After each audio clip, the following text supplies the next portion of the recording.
wayelenga on the cross, and siyathola ukuthi wayengalengi yedwa, but kukhona abanye izigebengu which deserved ukuthi babe on the cross ababekhona naye uJesu. Babefanelwe ukuthi balengiswe ngenxa yezono zabo. Sibathola bekanye noJesu. Lithi iBhayibheli masifunda ngaphezulu omunye wabo blasphemed kuJesu wathi ave uNkulunkulu indaba ungasindisi usindise nathi.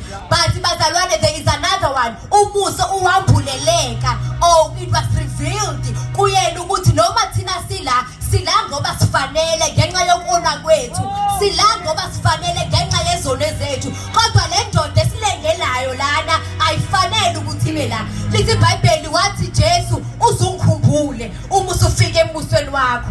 Amen bazalwane. Ngithanda ireply kaJesu ukuthi akamphenduli lo okhulu oblaspheme against him, akamphenduli lo okhulume kabi naye, kepha ufocus kulelo obulelekile. Uthi namhlanje ngizoba nawe uma sesifike eparadise. Amen bazalwane. La ifunda bakhona bazalwane, siyathola uJesu ukuthi akasho ukuthi uma usuhlikile walungisa wenza kahle ngizoba nawe, kepha uthi namhlanje ngizoba nawe eparadise. Amen bazalwane. So lokho bazalwane kusifezela ukuthi uma bazalwane usufikile kuJesu, uma umusa kaNkulunkulu usuvulelekile empilweni yakho, uJesu akabi nandaba ukuthi wenzeni izolo, uJesu akabi nandaba ukuthi wenzeni kepha uthi namhlanje. Hallelujah. Uthi namhlanje ngizoba nawe.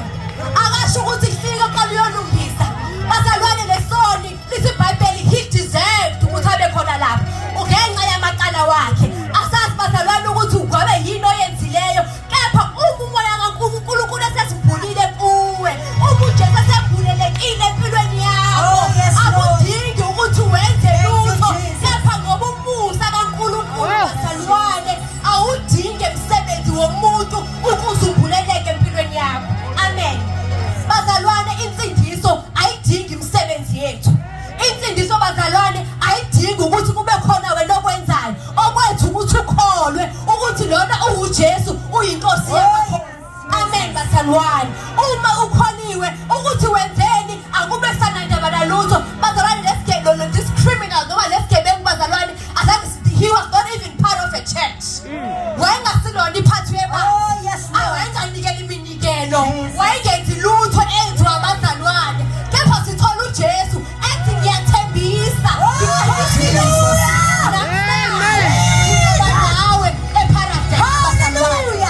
Bazalwane, impendulo kaJesu siyathola ukuthi uJesu akasho ukuthi ngizoba nani, ngoba indaba yensindiso bazalwane it's very personal. Umuntu noJesu ngizoba nawe akusho ukuthi uma sesifika kuJesu noma ngabe khona noma ukholana endlini, kepha uma sesiya kuJesu ukuthi kuba umamkwanyana noJesu wakhe